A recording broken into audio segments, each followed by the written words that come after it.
my name is Sydney, and today I am very excited because I finally did the thing that I've been wanting to do for so freaking long. I got my manuscript printed! As you can see, it's two different things because it ended up at like 543 pages. So the binding, they didn't have a coil big enough to hold all the pages, even though it's double-sided. So I got it split into two, and the lady was at the store was very kind enough to split it at the end of a chapter, so that was good. And this is vinyl, a vinyl cover, and it's dark blue. It's a good color for the story. I won't show you the front because it's got the title on it, but I'm so excited. Oh my gosh, oh my gosh. Yes, and even the page numbering continues into the next one. Okay, so that's really good. So the reason I got these printed is because yesterday I finished all of my major plot edits. So like I went through and I did everything I could think of about fixing the plot, about fixing the characters. I got through all the things that I needed to fix, and so the next step is line editing. And it's good timing because I'm actually getting on a plane tomorrow to go away for a week for work. And so instead of bringing my personal laptop, I'm bringing my manuscripts and everything else that I need to do my line editing. So I thought I would do a couple of things today. One, go over my line editing toolkit, I guess, or aka all the things I need to do the line editing, and to go over some of the things that I'll be looking out for while I'm line editing. So let's start with the line editing toolkit. It's kind of a lot of things. Maybe these are not things that everyone who's doing line editing needs, like it's probably not, but they're things that I wanted to bring. So yeah, let's start with the notebooks. So I reached the milestone in just my life, you guys, okay? I finished a notebook. I have never finished a notebook for anything before. Not for school, not for personal use, never. I usually just end up with a trail of half-finished notebooks. So I'm so excited. I only have one page left in this, but it's like, what can I do on the one page? Especially if I'm about to start line editing and I need a notebook for line editing to kind of keep track of things, like whether I need to rewrite a scene, I can write it in my notebook, or whether I just need to think things out like, I think I might need to change this about it, so I kind of work through my thoughts by writing it out in the notebook. And so I have a new notebook. Now, I've had this notebook for like at least a year, but I've not been able to use it. I bought it with the intention of using it for one of my stories, either Pitchfork or Stormcloud, because the design on it, I guess, could apply to both. But look how pretty! I got this at Barnes & Noble if you're curious, and it's by Peter Popper Press is the company, and they have a lot of other pretty notebooks like this. This one I think was like 15 bucks, but it's hardcover and there's no spiral bound, which is what I normally prefer. But this notebook was so pretty, I thought I'd give non-spiral a try. Plus it looks like a regular book, so I thought that'd be cool. And you'll notice it's navy, so it matches. So this is what I'm going to be doing all of my line editing note keeping in. So the next thing that I need is, of course, some stuff to mark up the manuscript with. Pens, pencils, highlighters, all that good stuff. So as you can see, you've got an array of colors here. So this one is a pencil. This is just a mechanical pencil. So definitely need one of those. This is actually one of my dedicated writing pencils. Like I only use this pencil for my stories. I don't use this to write, like in my agenda or to write things for work or to write anything else. Just for creative writing. Then I've got a couple of pens here because if I write and make notes in my manuscript, I need to be able to differentiate the color of my notes from the text. So I've got blue and orange, two significant colors to the story. Then I've got highlighters. I was editing a chapter of something several months back. Basically the chapter was too wordy, there was too much description, so I'm trying to figure out, okay, what lines in this chapter do I absolutely have to have in there, and then what lines I'm like, yeah, I can do without that. And so I highlighted one type of line one color and one type another color, just so I could, and then when I went to revise the chapter in my computer, I took all the key lines and did without the ones I didn't need. So sometimes this is just a really good way to visually represent, different types of notes. And you'll notice that they are different colors from the pens, just to further keep it distinguished. And then I have a yellow highlighter just because this is a really good highlighter. So just in case I need another color, I've got it. And I'm keeping this all in my pencil case, which I got in Korea, but look at it. Elephants, and they're red. They're so cute. And then the last thing, well, not really the last thing, it's sort of like a few things in one. I've got this folder, which is a very soft folder, but it's more about what's in the folder, and I'm just keeping all of my loose paper files that I might need in the folder. So first of all, I've got this piece of paper, which is my scene change tracker. It's a list of every scene in the book. bullet point lists, you know, just a few words to describe what's in the scene, and then also if there's any kind of major revelations that I felt like I needed to add or differentiate in that scene, I put like a separate bullet point. That's how they're divided, is by chapter. So chapter 1, here are all the scenes in that chapter. Chapter 2, etc. 65 chapters total, and each chapter could have anywhere between 1 scene and like 6. But some scenes are really short, some are a bit longer, and there's about 170 scenes in total, and I don't know if that's too many scenes or too few, but like I said, there's a combination of short and long. Anytime there was a change of character's perspective or a change in location or a change in time, that's when there was a new scene. I've been using this a lot actually to refer to like, oh okay, I need to see when was the last time this character showed up in a scene or something. Then I'll go back, I'll scroll through this, and then I'll figure out, oh, okay, so now I need, then it'll help me basically kind of figure out what I need to do and where that character might need to show up again or something. It's a lot easier to look through this for scenes than to look through my entire manuscript, okay? This is like 8 pages. The entire manuscript is over 500.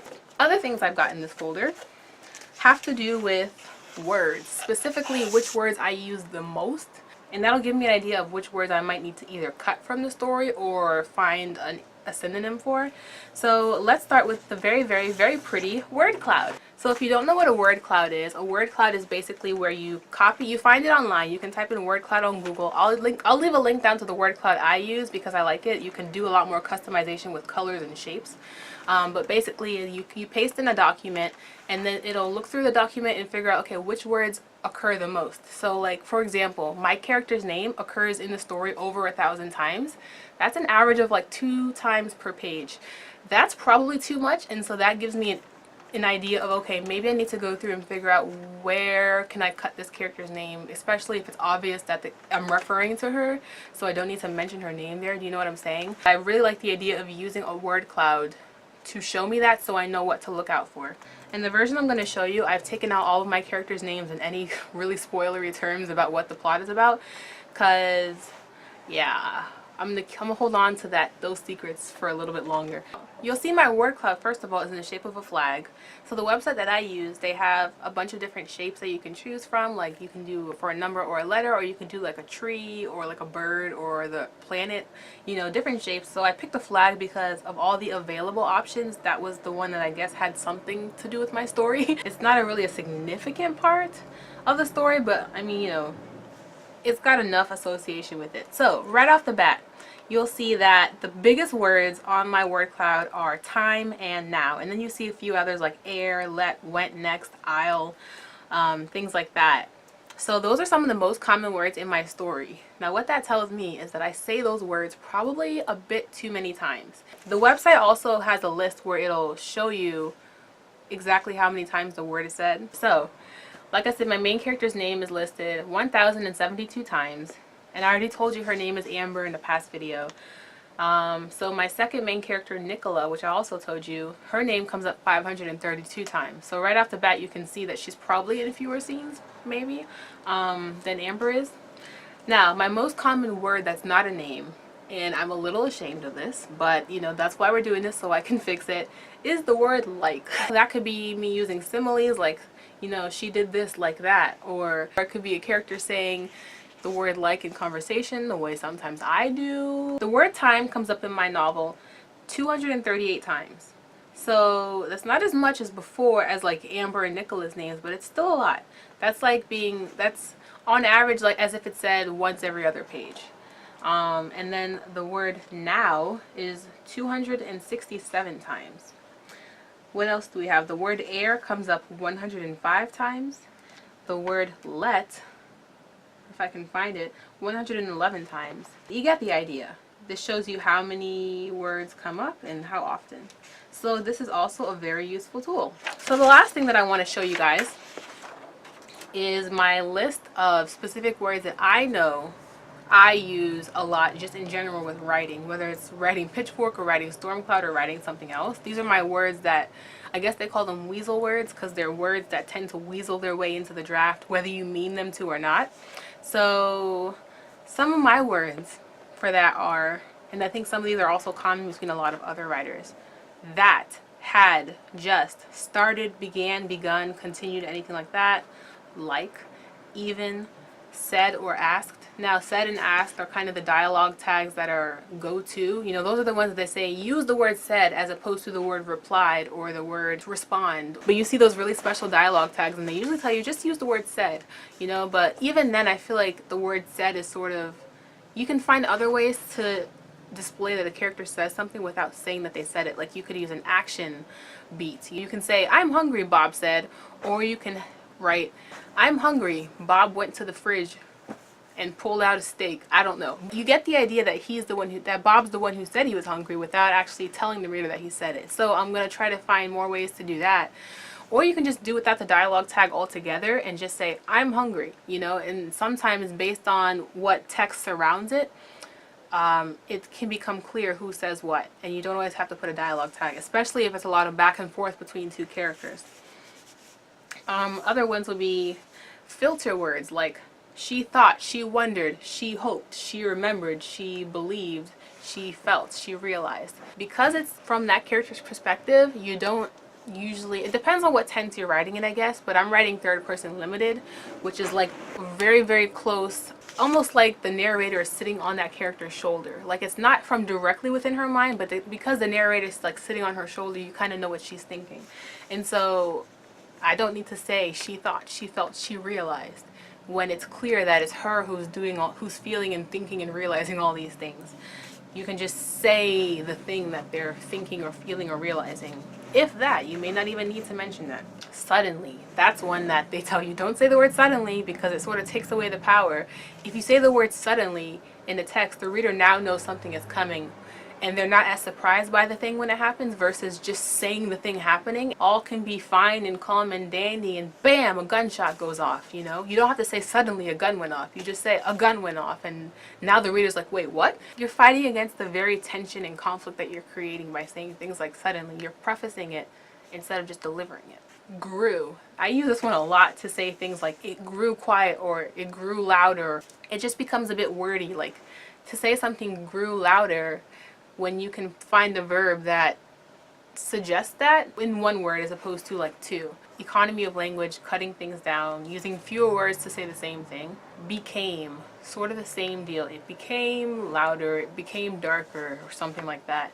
Actually. So this is an adverb, but then it's also like a, I don't know how to explain this one. It's like you say the word actually and it sort of undermines what you're saying. I don't know exactly what it is, but I just don't want this word to appear in my novel very much, if at all. I think it's more one of those things that appears in dialogue, like a character could say the word actually, like Oscar from The Office. He says actually a lot, especially when he's telling somebody else that they're wrong, like you're wrong, actually it's this. So I guess that's where the undermining comes in a bit, but I don't want to do that with my story. Really, very, quite, rather, somehow, somewhat. So instead of saying I'm very sad, just say I'm sad. You know? Completely, absolutely, surely, certainly, up and down when they're redundantly following terms like sit and stand. Like when you stand, you're standing up, or sit down, same deal. Like sitting implies down. A really bad one is breathe or breath, saying the words breathe and breath. My characters are doing a lot of breathing. You know, breathing is one of those things that like obviously you're breathing or else you wouldn't be alive, unless your character is like, you know, an alien and doesn't need to breathe or something.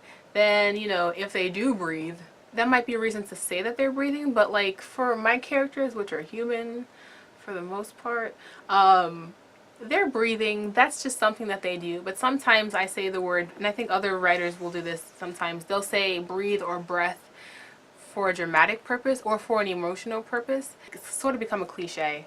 Seem. So that's a big one. It seems that such and such is happening. Well, is it happening or does it just seem like it's happening? Like you sort of lose the power when you say seem. It's kind of like, I guess, having dreams in stories. Like if your character is dreaming about something and then they wake up and you as the reader are kind of disappointed to realize that none of that actually happened. I kind of feel like the word seem is like that in a way. Probably, possibly, might. Those are just words that they show up more often than they need to. Barely, only, perhaps, maybe, Look, smile, stare. Oh my gosh, how many times in my stories do my characters look, smile, or stare at each other? You can say a character is looking at something by describing the thing they're looking at. You don't have to say that they looked at it, you know? But sometimes I feel like the action of looking, like especially if they're looking at one thing but now they're looking at another, I need to like specify that, you know, as opposed to just letting the reader understand that they're now looking at this other thing without saying the word look.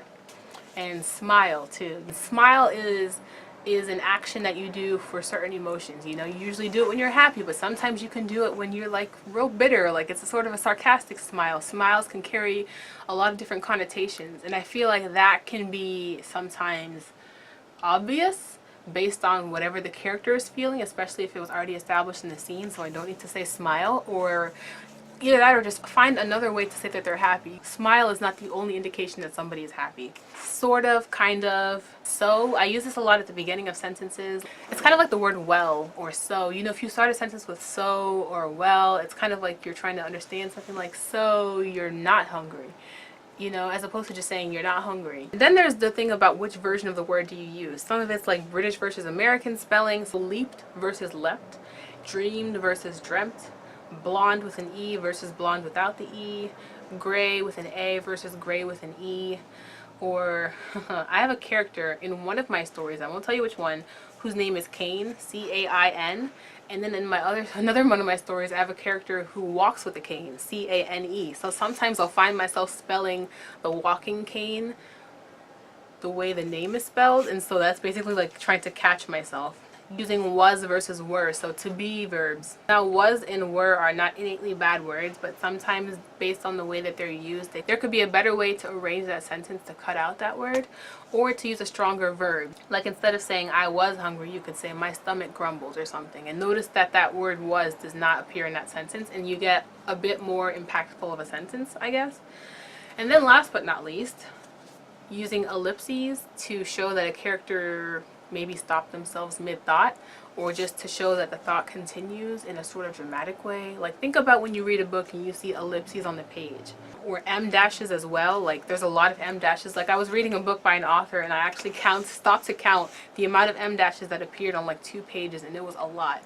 And it was just becoming like, oh my gosh, you know, like that's too many times. So that was quite a few words, but I thought it would be a good idea to kind of, I guess, explain, not just for you, but for myself, why exactly I want to eliminate as many of these words as possible. I do want to say that one thing that I did to help myself out in looking for a lot of these words is I went through find, replace, and like say the word that. I want to see each instance of the word that, so it replaced every instance of that with the underline that. So like I have a character who says, funny you should say that, and I'm just flipping through, and like a lot of these sentences have underlined words. Yeah, so that's kind of all that I have to say I think about line editing, except that I'm really excited to get started. I know this will be one of those things that like for the first couple of chapters it's either going to go really smoothly, like oh my gosh I'm not really finding any errors, but that's probably because I'm not thinking critically enough or thinking deeply enough about how to word these sentences. And so I'll probably be going over some of these chapters, at least in the beginning, a few times until I can kind of get my mind trained into a nitpicky line editing mode. And I know it's going to be really fun to transcribe these changes into the computer. Yeah. And then as I go on, I know it's going to be really just like, oh my gosh, I'm only on chapter 6, or I'm only on chapter, 40. And there's 65 chapters. This is my line editing toolkit. Thank you guys so much for watching. If you guys are at all familiar with the line editing process and have any tips or tricks for me or fellow writers in that process, leave them down below. If you guys have any items that would be specific to your line editing toolkit, let me know as well. If you like this video, give it a thumbs up. I'd love to post some like updates as well with my line editing process, especially as I go along. So maybe I'll do a vlog or another video or something about it. And also maybe I'll show you what one of my pages looks like after I've marked the crap out of it. That's the other thing. Oh my gosh, I need a red pen. Yes, I have a red pen. Okay, I'm editing this to my toolkit because I said before a couple times in my videos that I can't wait to go through with a red pen and scratch the crap out of it. So we doing that. Give this video a like, hit subscribe, and hit the bell notification icon so you can be notified whenever I post new videos, writing, editing, line editing, and I will see you next time. Toodaloo! Can't really do the hands, but you know what I mean.